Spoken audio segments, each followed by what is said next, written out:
నమస్కారం. బీఆర్‌కే భక్తి ఛానల్‌కి స్వాగతం. నేను మీ కీర్తి. ఈ రోజు మనతో పాటు ఉన్నారు ప్రముఖ ఆధ్యాత్మికవేత్త, జ్యోతిష్య పండితులు బ్రహ్మశ్రీ సుభాష్ శర్మ గురుగారు మనతో పాటు ఉన్నారు. గురుగారిని అడిగి మనకున్న సందేహాల్ని నివృత్తి చేసుకుందాం. నమస్కారం గురుగారు. శ్రీమాత్రే నమః. గురుగారు, పాములు కలలోకొస్తే దేనికి సంకేతం? హ్మ్. స్వప్న శాస్త్రం పరంగా ఏవి కలలోకొస్తే మంచిదంటారు గురుగారు? తప్పకుండా తెలియజేస్తున్నాము. ముందుగా ప్రేక్షకులందరికీ శ్రీమాత్రే నమః. శ్రీ గురుభ్యో నమః. నమోస్తు సర్పేభ్యో ఏకే చ పృథివీమనో ఏ అంతరిక్షే ఏ దివితేభ్యః సర్పేభ్యో నమః. నిజానికి మన సనాతన ధర్మంలో హ్మ్. గొప్పతనం ఏంటి అంటే గనక మనం ప్రతి ఒక్కదాన్ని ఆరాధించడం. హ్మ్. చెట్టుని పూజిస్తాము, పుట్టని పూజిస్తాము, దైవాన్ని పూజిస్తాము, అవును. రాయిని పూజిస్తాము. ప్రకృతిలో ఉండే ప్రతి పంచభూతాలను అంటే నీటిని కూడా పూజించేటటువంటి గొప్పనైనటువంటి సాంప్రదాయం మన సనాతన ధర్మంలో ఉంది. అవును. మన సనాతన ధర్మం నుంచి పుట్టినటువంటి ప్రతీదీ కూడా అనేక ధర్మాల్లో వాళ్ళు నిక్షిప్తం చేసుకున్నారు. హ్మ్. కొంతమంది పాములను చూసి భయపడి చంపేసేటటువంటి కొంతమందుంటారు. ఉంటారు. అవును. అలాగే పాముల్ని పూజించేటటువంటి వాళ్ళు కొంతమందుంటారు. అవును గురుగారు. అలాగే పాములనే కులదైవంగా కొలుచుకునేటటువంటి వారు కొంతమందుంటారు. అంటే సనాతన ధర్మంలో ప్రతి ఒక్క అంశాన్ని, ప్రతి ఒక్క హైందవాన్ని పూజించేటటువంటి విశ్వాసము మన యొక్క సనాతన ధర్మంలోనే ఉంది. అందులో శాస్త్రం ఏదైనా శాస్త్రంలో ఒకటి చెప్పారు అనంటే, అది తప్పకుండా ప్రపంచంలో కాదు ఎక్కడైనా జరిగే తీరుతూ ఉంటుంది. ఓకే. శాస్త్రంలో ఒకవేళ ఏదైనా చెప్పలేదు హ్మ్. అని అంటే, అది ప్రపంచంలో ఎక్కడా కూడా లేదు అని అర్థము. ఓకే గురుగారు. ఎప్పుడైనా గుర్తు ఎందుకంటే ఒకటి మనకు శాస్త్రం నందు, ధర్మం నందు, వేదం నందు ఒక వాక్యం హ్మ్. ఏదైనా చెప్పారు, ఒక మాట ఏదైనా మనకు సూచించారు అంటే, హ్మ్. అది తప్పకుండా ఉండే తీరుతుంది.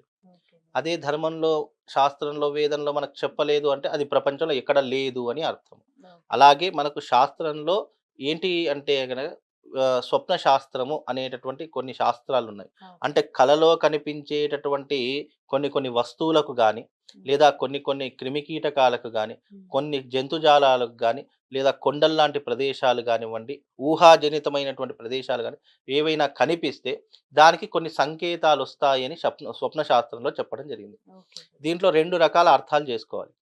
ఒక వస్తువుని మనం పదే సార్లు చూడడం వల్ల మన హ్మ్. బ్రెయిన్‌లో ఫిక్స్ అయిపోయి అవే కలలులా పడేటటువంటి సూచనలు కొన్నుంటాయి. అవును. లేదా మనము జరగకూడనటువంటి ఒక సంఘటన ఏదైనా చూసామనుకోండి, హ్మ్. భయం ద్వారా పడేటటువంటి కొన్ని కలలుంటాయి. ఇప్పుడు రోడ్డు ఓకే. ప్రమాదం ఏదో జరిగింది మనం వెళ్ళేటప్పుడు, అవును. అక్కడ అకస్మాత్తుగా ఒక రోడ్డు ప్రమాదాన్ని చూసాము. హ్మ్. అది మన మైండ్‌లో రన్ అవుతా ఉంటుంది. అవును అది గురుగారు. మనకు ఒక 2, 3 రోజుల దాకా అది మైండ్‌లోకి వెళ్ళిపోదు. అవును గురుగారు. వెళ్ళపోకపోయేసరికి ఏమవుతుంది అనంటే గనక అదే మన మైండ్‌లో అదే కలల్లా పడడము, హ్మ్. అక్కడికి వెళ్లి చూడడము, లేదా అక్కడ ఉన్నటువంటి ప్రదేశాలు గమనించడము, ఇలాంటివి కలల రూపంలో పడుతూ ఉంటాయి. హ్మ్. ఒక్కసారి నిద్ర నుంచి గబుక్కని మేలుకుంటూ ఉంటాం, అవును. భయపడిపోతూ అవును ఉంటాం. గురుగారు. ఇలాంటి కలలు కూడా కనిపిస్తాయి. అందులో పాములు కనిపించేటటువంటి సంకేతాలు. హ్మ్. పాములు దేనికి సంకేతము అనంటే గనక పూర్వజన్మలో చేసినటువంటి తప్పులకు, హ్మ్. పూర్వజన్మలో చేసినటువంటి హింసలకు హ్మ్. మనకు సందేశాన్నిచ్చేటటువంటివే పాములు.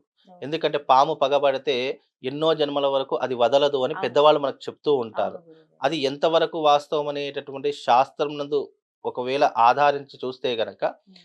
ఎప్పుడైనా గాని పాములు మన కలలోకి కనిపించేటటువంటి లక్షణాలుంటే గనక, హ్మ్. మొట్టమొదటగా మనం చేసినటువంటి తప్పులేంటంటే స్త్రీ హత్య, ఓకే గురుగారు. గోహత్య, ఓకే. రెండవది బ్రాహ్మణ నింద. హ్మ్. నాలుగవది వచ్చేసేసి మనం చేసుకున్నటువంటి కర్మ ఫలములో జరిగేటటువంటి సూచికలు. హ్మ్. ఈ అన్నిటిని కూడా ఆధారంగా చేసుకోవాలి. లేదా పాముల పుట్టలను ధ్వంసం చేసిన, హ్మ్. మన పూర్వీకులు గాని, మన వంశస్థుల్లో బ్లడ్ రిలేషన్స్‌లో ఉన్నటువంటి వాళ్ళు పాములను చంపిన, హ్మ్. అకస్మాత్తుగా మనం చూడకుండా పాములను హింసించిన, లేదా మనం రోడ్డులో వెళ్తున్నప్పుడు గాని, ఎక్కడికైనా వెళ్తున్నప్పుడు గాని, మన వాహనాల కింద పాములు పడి చనిపోయిన, హ్మ్. దాని యొక్క ఎఫెక్ట్ అనేటటువంటిది అవును. మనిషి జీవితంలో తప్పకుండా ఒక సూచిక ఆధారంగా జరుగుతుంది. అది ఓకే. ఏ రకంగా సూచిక జరుగుతుంది అంటే, ఒక వ్యక్తికి 10 సార్లు పాములు రోడ్డు మీద వెళ్తున్నప్పుడు గాని, ఓకే. ఎక్కడికైనా వెళ్తున్నప్పుడు గాని, మన కంటికి కనిపించేటటువంటి సూచనలు. పదే సార్లు అంటే ఒక సంవత్సర కాలంలో మనం పడుకున్నటువంటి సందర్భాల్లో హ్మ్. తరచూ పాములు కలలో కనిపిస్తున్నప్పుడు, హ్మ్. ఇలాంటివి ఎక్కువగా జరిగేటటువంటి సూచనలు. లేదా ఒక వ్యక్తి నాగదోషంతో పుట్టిన, హ్మ్. ఆశ్లేష నక్షత్రంలో పుట్టిన, అవును. అవును. తప్పకుండా పాములు కనిపిస్తాయని సూచిక. ఇది ఎవరు చెప్పారు? ధర్మమునందు, వేదమునందు, శాస్త్రమునందు చెప్పినటువంటి నిగూఢమైనటువంటి రహస్యాలు. అంటే పాములు కనిపించేటటువంటి సంకేతాలు ఎలా ఉంటాయి అనంటే గనక, ఒక వ్యక్తి జాతకంలో రాహు, కేతువు మధ్యలో మిగతా గ్రహాలన్నీ బంధించబడి ఉన్నప్పుడు, లేదా లగ్నం నందు రాహు గాని, కేతువు గాని ఉన్నప్పుడు, లేదా లగ్నం నుంచి పంచమ స్థానంలో గాని, సప్తమ స్థానంలో గాని, ద్వాదశ భావంలో గాని, లేదా నవమ భావంలో గాని ఈ యొక్క గ్రహాలు అంటే రాహుకేతు గ్రహాలు ఉన్నప్పుడు ఆ వ్యక్తికి తరచు పాములు కనిపించడం, లేదా కలలో పాములు రావడము, లేదా పాములంటే విపరీతమైనటువంటి భయం ఏర్పడము, లేదా నిద్రలో గబుక్కని మెలకువగైపోయి భయపడిపోవడము, ఇలాంటివి జరిగినప్పుడు ఈ పాములనేటటువంటి ఎప్పుడైతే కనిపిస్తాయో అవి ఆ యొక్క వ్యక్తికి సూచన. అంటే కాలసర్ప దోష పరిహారము, లేదా ఆశ్లేష నక్షత్రంలో పుట్టినటువంటి విధానాలుంటే తరచుగా ఈ పాములనేటటువంటివి కలలో కనిపిస్తూ ఉంటాయమ్మా. ఓకే గురుగారు. మరి మంచి మంచి జరగబోతుంది అన్నప్పుడు ఎలాంటి కళలు వస్తాయి అంటారు? మనకెప్పుడైనా మంచి జరగబోతుంది అని అనుకున్నప్పుడు జీవితంలో దేవాలయాలు రావడం గాని, ఉమ్, అలాగే నిధులు నిక్షేపాలు రావడం గాని, ఆ, అదే రకమైనటువంటి కొండలు, జలపాతాలు, ఉమ్, పర్వతాలు ఇలాంటివి వచ్చినప్పుడు మంచి జరిగేటటువంటి సూచనలు ఎక్కువగా కనిపిస్తాయి. అలాగే మంచి మంచి పూల మొక్కలు, ఉమ్, మంచి మంచి ఆహ్లాదకరమైనటువంటి వాతావరణము, ఉమ్, అలాగే సముద్రము ఇవన్నీ వస్తే గనక తప్పకుండా మనకు మంచి జరిగేటటువంటి సూచనలు వస్తాయని శాస్త్రంలో చెప్పడం జరిగింది.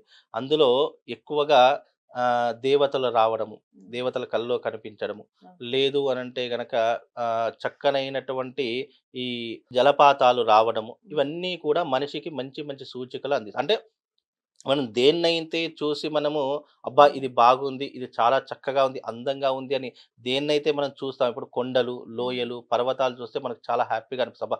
ఎంత అందంగా ఉంది. ప్రపంచంలో ఏడో వింతను, ఎనిమిదో వింతను అవును అనుకుంటాం. అవును ఇలా గురుగారు. కొన్ని కొన్ని దృశ్యాలు చూస్తే అబ్బా! చాలా బాగుంది ఉమ్, అనేటటువంటి దృశ్యాలు ఎలాగైతే మన కలలో కనిపిస్తాయో, ఉమ్, అవి మన జీవితానికి మంచి సంకేతాలుగా అనిపిస్తూ ఉంటాయి. అవి ప్రపంచంలో ఏదైనా కావచ్చు. అందరికీ ఒకేలాంటి కల పడుతుందని చెప్పలేము. ఉమ్, అందరికీ ఒకే టైంలో కల పడుతుందని చెప్పలేము. కలలనేటటువంటివి మనిషి యొక్క మెదడుని బట్టి, అవును మనిషి అది యొక్క ఒక పూర్వజన్మలో చేసినటువంటి వాసనలు కొన్ని మన శరీరంలో అంటిపెట్టుకొని ఉంటాయి. ఓకే, అలాంటి సూచికలను బట్టి మనిషికి కలలు పడతాయి తప్ప, ఉమ్, కలలనేటటువంటివి మన బాడీ ఎప్పుడైతే రిలాక్స్‌గా ఉంటుందో, అవును మన సబ్‌కాన్షియస్ మైండ్ అనేటటువంటిది రన్ అవుతా ఉంటుంది. అవును ఎప్పుడూ కూడా మన మెదడు పని చేస్తూనే ఉంటుంది. ఉమ్, ఎప్పుడు సక్సెస్ చేయాలన్నా, ఎప్పుడు ఫెయిల్యూర్ చేయాలన్నా మనకు వచ్చే కలల మీద కూడా బేస్ చేసుకొని ఉంటుందట. ఉమ్, కాబట్టి ఈ కలలనేటటువంటివి ఎప్పుడైనా కూడా విషకీటకాలు వచ్చినా, ఉమ్, లేదా లే భయపడేటటువంటి ఈ సంఘటనలొచ్చినా ఉమ్. అవి కొంతవరకు నెగెటివ్‌ని కలిగిస్తూ ఉంటాయి.